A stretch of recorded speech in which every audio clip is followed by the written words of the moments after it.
it's my first time being a mom, and also like a teen mom. I don't know much about taking care of a child. I don't know much about what's around being a mother. So like just the fact that I'm a young mother, and also not just a young mother, a mother who has a sickle cell daughter, and the myths about what you hear from people. When I tell people that my daughter is a sickler, the response they give me it's like, your daughter is going to die the next day. And that scares me sometimes. Hi everyone, today is World Sickle Cell Awareness Day.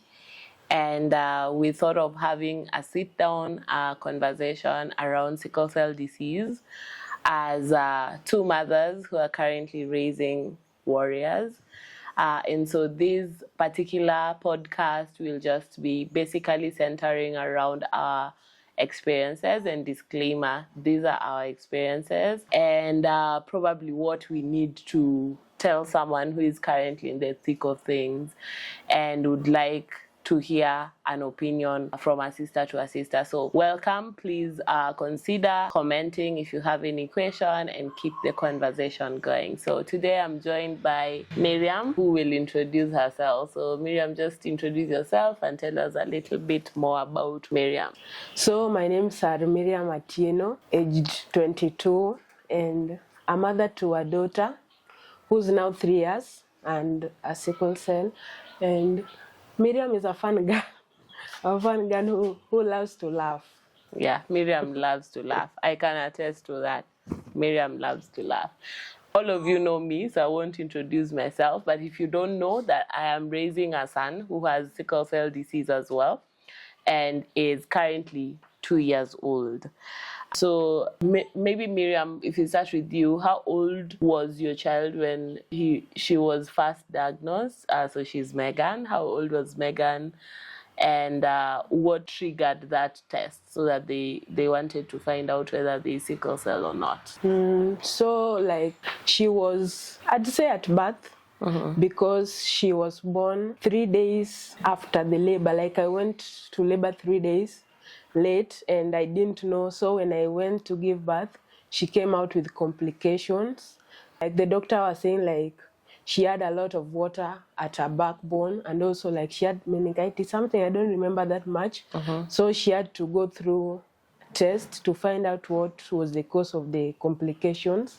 And at the process of those, like the test, is when the sickle cell, like the people who test it came and said, like, let us just test her and see if that might be the cause. And like that's when, after a day, like the results were out and she was found to be a sickler.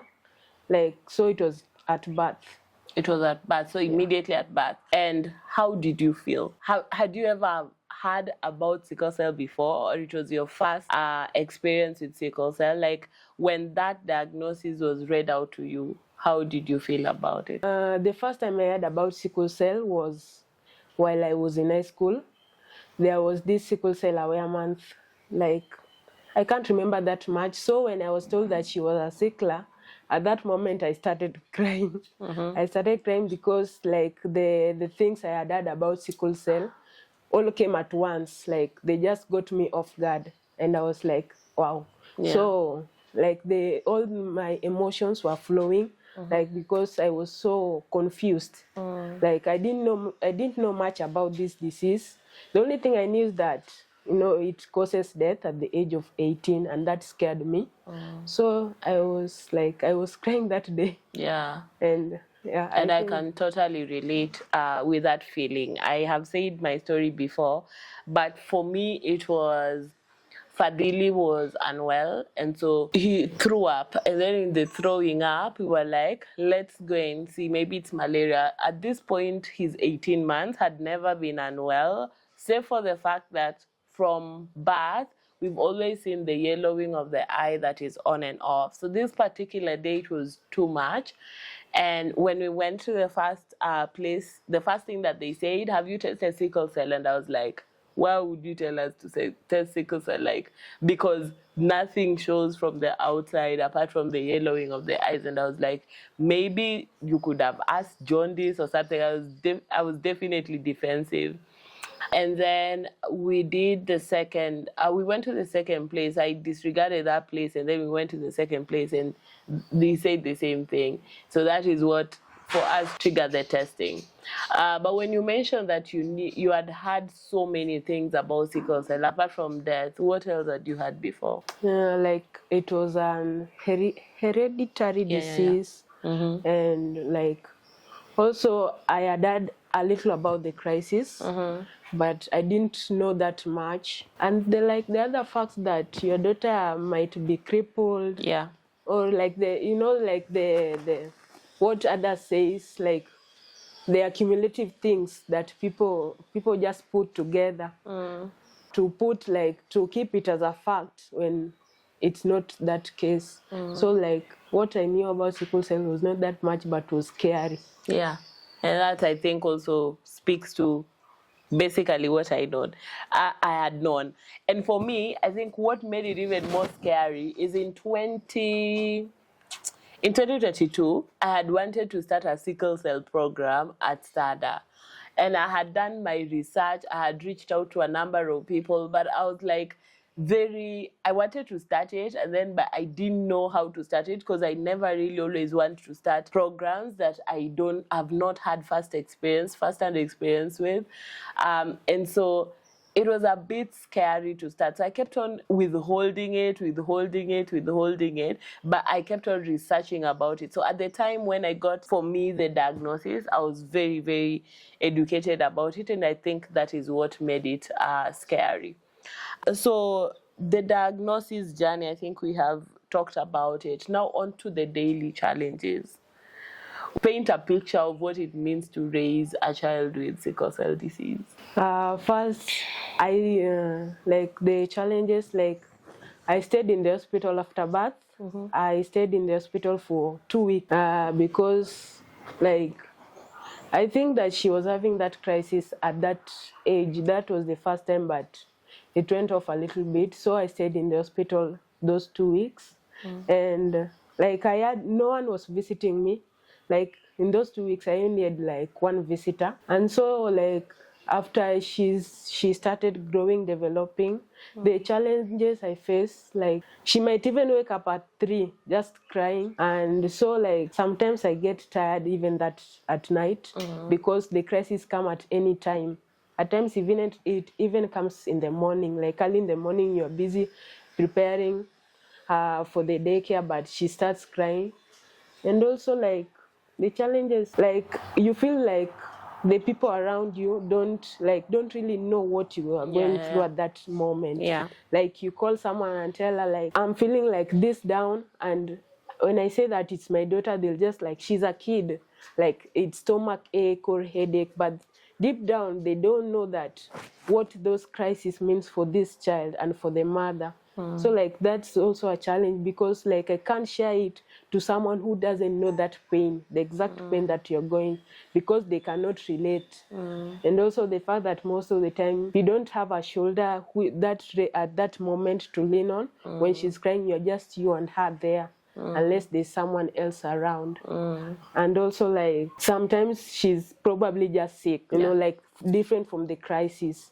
Like she might have stomach ache, headache, but you can't know the difference. She'll just be crying like, my head is aching or my stomach. And most of the time you'll find that sometimes it's crisis, but you want to tend to believe that it's stomach ache. Yeah.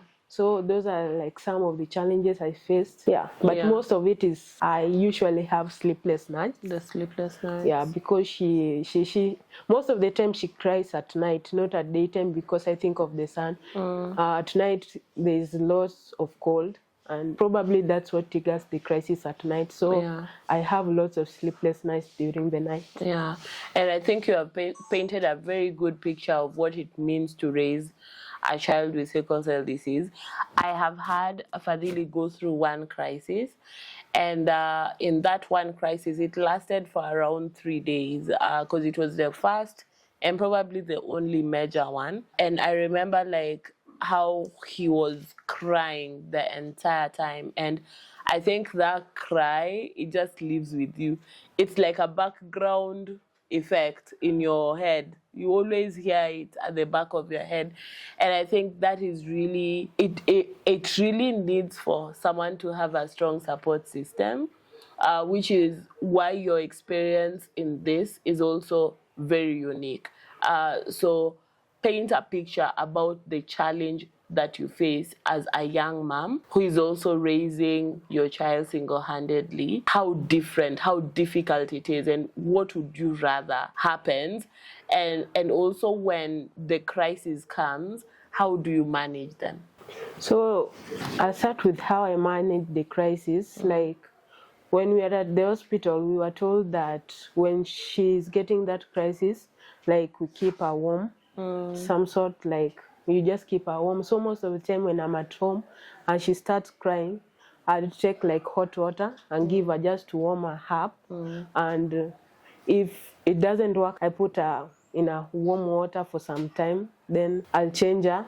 If it still goes on, I try to give her painkillers because I'm not that much, I don't know that much of how to relieve that pain. But I try, the way we were told, like, you try to keep her warm, give her painkillers. If it still continues, then most of the time I just, like, I try to comfort myself and her. And at some point she'll stop crying and like start playing. And that in the process of that playing, she'll forget herself that she's in pain. Yeah. So most of the time I try to keep her like busy, you continue playing. Yeah. And also the challenges I face as a young mother and a single mother is that, like, you might want to go to the hospital but you find yourself busy. Or like, you know, the trips in the hospital, they are always countless. You don't know when you'll go there.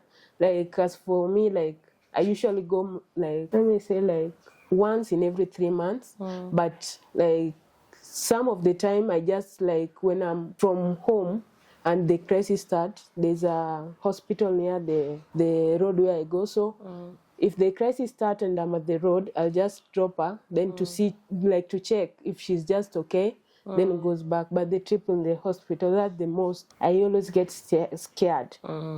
Just by the fact that growing up, I have never been admitted to the hospital. But now, not myself, but my child, I'm the one who is taking her to the hospital. That is the most challenging part that I myself has gone through. And also the fact that, you know, it's my first time being a mom, and also like a teen mom. I don't know much about taking care of a child. I don't know much about what's around being a mother. So like just the fact that I'm a young mother, and also not just a young mother, a mother who has a sickle cell daughter. And you know, the myths about what you hear from people. When I tell people that my daughter is a sickler, the response they give me is like, your daughter is going to die the next day. And that scares me sometimes. Like just this week, I was telling someone that my daughter is a sickler, and she was like, that disease, I heard that is hereditary and a child can just die. And I was like, no, my daughter is not going to die.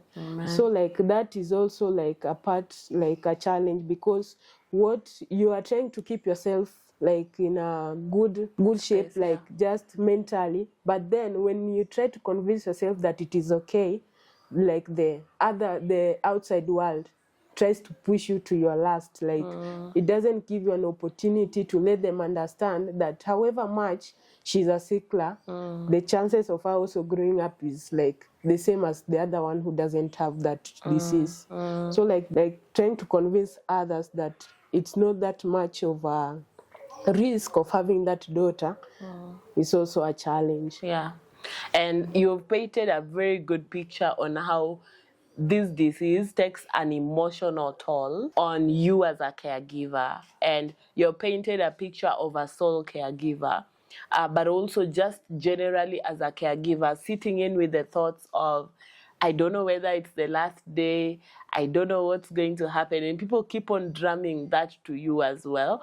And the hospital visits, and the fact that you've mentioned that you had never gone to, gotten admitted, and now you are consistently in hospital, and that is scary, has to take a mental on anyone. I remember when I first got the diagnosis for my son, for 3 months, I cried myself to sleep. Like, it was just really me sitting with my thoughts and the scariest things that I've had. And I think for me, my worst enemy is that I Google everything. So I'm always Googling, and at times what you get from those sites are scary. What people say is scary. What doctors say are scary. And so it does take an emotional toll on you. And so I know that it has affected you emotionally. I cannot even start asking if it has or it has not, because I have lived that experience and I know it. But has your child ever? I know Megan has not begun school yet, but has she ever faced like sort of some stigma or discrimination, or you have never seen? Probably like she hasn't gotten that stigma, Yeah. but like I don't know how to put it. Like, people tend to treat her like a sick child. Yeah. And like they tend to like she's a sick child, so they want to treat her like a sick child, even when she's not having the crisis. So I don't know how to put that, because Yeah. like even when she's just okay, she's in good health, like she's still treated like a sick And child. And that can be annoying, because like no one wants to. And I've also caught myself so many times wanting to treat Fadili differently, because I just feel like he needs more attention and more care. And I think that is something that we consistently have to remind ourselves, that truly at the bottom of it, that they are just children that are just living. Well, how do you cope emotionally? If I have to put it emotionally, it will be like different, because it has been like different period with the same situation. Like before I found support and after I found support. Like before I found support, my emotions, like I was depressed. Like when I was told she was a sickler, like at that time I really wanted someone who could like make me understand what this disease was, and I didn't have that someone. So like I gave up on a lot of things. Like I used to play football. Nowadays I don't play it at all, because like I felt like that went with that time. And also I used to love going outside, doing like a lot of things. But when I gave birth to one, found out she was a sickler, like something deep inside was buried with pain. Like I was feeling like I nursing pain. And so by that I gave up on a lot of things. At a point I gave up on the world. Like I decided that I don't care what others said. I just wanted to be me, myself, and my daughter. And also like emotionally I was weak. Like compared to how I was someone who was joyful and playful, like what any other teenage girl would do at that point. But at that point is when I was told that she was a sickler. So like all this, I denied myself, because I wanted to put myself in the shoes that she was in. I wanted her not to feel like her mother is living her best life when at some point she's having that crisis. So like after I found support, like right now, most of the things like I had given up are starting to rebuild again.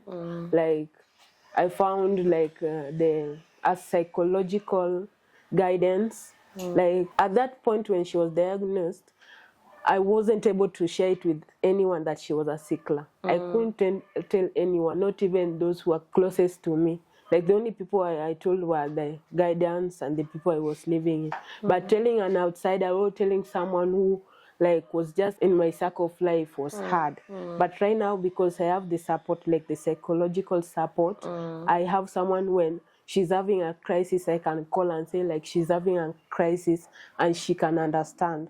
Then like my life has changed, because like emotionally I've become stronger. The fact that I know she's a sickler, like it has changed a lot of things. Like it has changed my way of thinking about the diseases of that disease, and it has also like changed of what I had taken the world to be. Like now I find myself more happy, because now I don't just curb it alone. I found someone who I can share it with, And also like I've been through the process of healing, because like that disease is like a toll. It takes a toll of you, like you just feel down every now and again. But right now the circle I have, one thing I can promise you is that when you have the right circle around you, and you have been feeling down, just that right circle makes you strong. Like right now I'm strong emotionally, physically, like my life is continuing like any other girl who is out there. And not just mine, also my daughter's life. Like right now she cannot talk about her emotional journey, but one fact I can say about her is that like she's growing up to be a healthy girl, and I know that I'm going to see her grow. So like my emotional journey has been of healing. That's what now I say, like hashtag healing. Yeah, healing. And I think I cannot even put it in a better way, the need for support when you are deep in this particular, I don't want to call it predicament, but it seems like it. The need for support is something that I think is so understated. People think it's all about going to the hospital and getting the medicine and being well and the blood transfusions and all that. But really, at the core of it is that you need a support system. Because as much as the disease is in the body, there is the mental health part that people rarely talk about. I was reading somewhere an article, and it was stating that there's a lot of suicide among sicklers. And you see, because the pain is too much, that pain is actually likened to glasses breaking inside your body, or bones just sort of crackling inside your body. Like it's too much pain, and for some they decide to just let it all go, and so a lot of focus then is always on the person who is sick, and people rarely think about the caregivers, which is why part of why we have this discussion is we want to officially start caregiving groups, because there is really none. Have you ever heard of like a support group for moms raising children with sickle cell disease? No, like there is no support groups. And what support has done for Miriam and what support has done for me, because I also had to go for therapy, is something that we want to pass over to everyone. And probably at this point, we will put our contacts here, or if you can comment down below, you can always comment and we will lead you to the right direction when it comes to support if you're a caregiver with a sickler. So on the side of now hope, when you look at Megan, what keeps you going every single day? What keeps you going despite of every challenge that you are facing, despite of everything that is going on? What really keeps you going? First one, it will be Megan herself. Yeah. Herself. She's the source of my strength. So like she's the one who keeps me going. That should be the first one. And also like the people who give me support, I want to prove them wrong. I want to show them that the person who they believed in is much greater, and that, you know, like I just want to prove myself wrong, and also to prove those like who neglected me, or those people who are just given up on me. Like every morning I wake up and I tell myself that, you know, I'm going to conquer this, and like I'm seeing my future being a brighter one.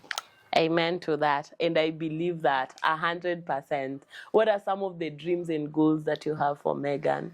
And what can you share any moment of pride and joy that you have seen in Megan? And maybe I can start. So Fadhili, for those who know my Fadhili is such a life of the party. Like he'll get anywhere, he'll get everyone laughing, he will get everyone excited. He's just such a joy. And I think there's something about some of these children that face so much challenge that is out of the ordinary. Like there is a way that they live their lives that is not ordinary, because some of the things that Fadhili does, case in point, the weekend that Fadhili had a crisis. So the crisis started on Thursday, and still on Sunday the crisis was ongoing. And so we woke up, and like for us, church is non-negotiable. So you went to church, and Fadhili walks into church and goes straight to the altar and kneels down and was saying some words. I don't know what he was saying, but he was speaking.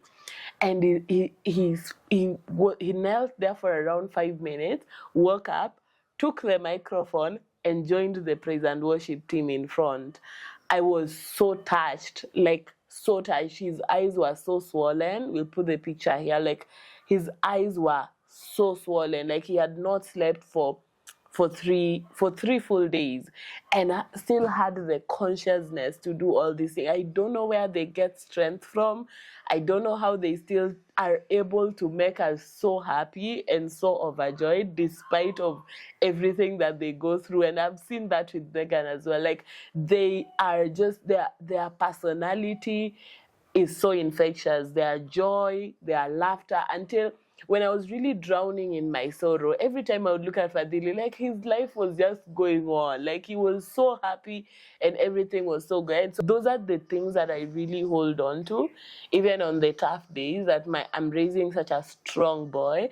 And it doesn't matter how bad the diagnosis looks, that we will get through this. Like for Megan, I would say like she's also like a joyful child. And also like at the age of 3, she's like so bright. Yeah, like she says everything. At some point she'll even tell you some of the secrets that I tell, and I don't want her to tell others, but she'll be like, Mommy said this and said that. And also like one of the one I had, I wasn't with her at that time, but I had like when she was at the daycare and people were about to eat lunch, she kept everyone down and told them, we want to pray. Oh wow.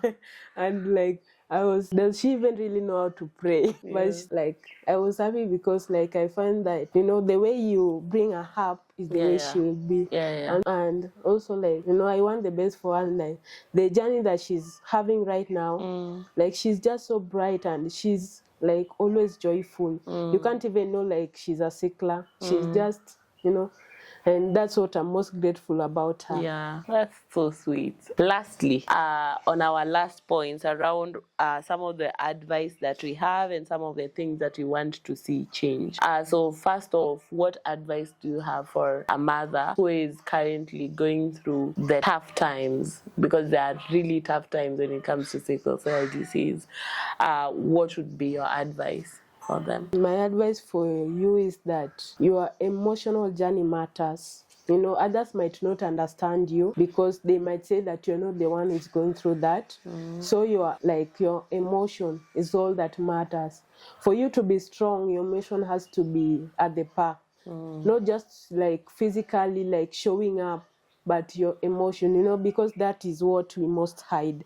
We hide, we can't tell others, but I'll advise you like make sure that your emotional journey is in the par. Like don't let yourself be down because you are the strength of that child, and also that child is your strength. And also like have hopes. Like nothing is impossible. Nothing is impossible. That's a very good hashtag. Nothing is impossible. So for me, I would advise them to take a day at a time. I think a lot of times the reason why we stress out is we think like after 18 years they will die. Like the fact is everyone is going to die. Just we don't know the time and we don't know the day.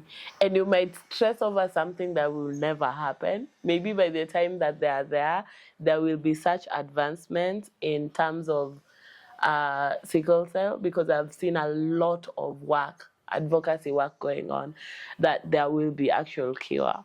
And for us who even believe in miracles, there could be a miracle. And you're there stressing over something that is yet to happen. So I would say take a day at a time, enjoy your child. The hard times will come, but the good times will also be there. Hold on to the good times. And as Miriam says, please take care of your emotional health. And lastly, how would you want to see sickle cell treated in Kenya? And if you are to speak to government officials, healthcare workers, anyone in this space, what would you tell them? I would tell them like first, like the hospital caregivers there, like to treat like the caregivers, like the mothers or the parents to the sickle cell, like to treat them like as people who also are going through pain, because most of the time you just enter the hospital and like they'll be like any other patient, like they just treat you the way they treat others. So I'll wish first for the hospital caregivers like to give time to these people, because they are also in pain and they are also like in a journey of healing. And as for the sickle cell, like I'd wish that health, I don't know, like the health thing in Kenya, like to find more cooperative ways of finding like the medicine to this, to the sickle cell, because I've heard that there are some advancement, but like I think we are still, yes. So like if Kenya will be able, like will be able at least to cater for some of these things for the caregivers, it will give them like a less painful journey compared to when they are alone. So like the fact that the government is there, my hopes is that they give help to those who can't get the right help at the right time. Yeah, that's a very good message. For me, I would like government to prioritize care, to prioritize just the emotional side of this disease. So beyond the clinical stuff, how are we mainstreaming emotional support for mothers and fathers and caregivers and the patients themselves? And as Miriam has rightfully put, like we need to be able to get a cure, and that cure needs to be in the reach of the people that really truly need it, because if you say a cure is like in the millions, not everyone is able to access it. If you say you have to travel outside the country to get it, not everyone is able to get it. I want to be able to give a thumbs up to Kisumu County for the advancement. I think they're really trying. There's a lot of testing that is going on, but it needs to go beyond testing. It needs to go beyond hydroxyurea. It needs to go beyond and to offer real help to caregivers and to mothers, and to be able to give a better chance for these kids, because they are so brilliant, and it's not fair for them to live like it's a death sentence for them. So we hope that government will put in more to ensure that this disease doesn't really become a death sentence for many people. So thank you so much for joining us today. Do you have any parting shots? No. No. So I'm really proud of you. Thank you. You handle it so well and with so much grace, and we keep on praying Megan will be fine. And for your age, you're doing way beyond what people your age could do. So I'm really proud of you. For anyone who has any question, you need a support system, you need someone to talk to, you need someone to encourage, you need free therapy, you need anything at all, please reach out to us. Comment down below. We'll share our contacts here. And please send us an email, call us, and just reach out to us. We are here to help. If you're going through things that you cannot share with anyone else, please share with us. We have met mothers who've been kicked out by their partners because they gave birth to children with sickle cell disease, and they're in a bad spot, among others. There's certain things that we can't do for sure, because maybe we limited resources, but there are certain things that we can do for sure. And we are really committed to ensuring that we have support groups for caregivers. And if you'd like to be part of that, please reach out to us. The first one will be in Kisumu, but we hope to have them all countrywide. And so Miriam and I will be here. If you need any support from a young mother's perspective, from an older mother perspective, and with some experience around advocacy, please do reach out to us for partnerships, for anything. We are here, and we are committed to creating support groups for mothers. So thank you for tuning in. I hope you learn a thing or two about sickle cell this year as we celebrate. I don't know whether it's celebrate, it's not celebrate, as we commemorate Sickle Cell Awareness Day. Please be kind to mothers, be kind to persons with sickle cell disease. You don't know what they go through, the trauma that they have to go through. Otherwise, thank you very much for tuning in. Until next time, bye.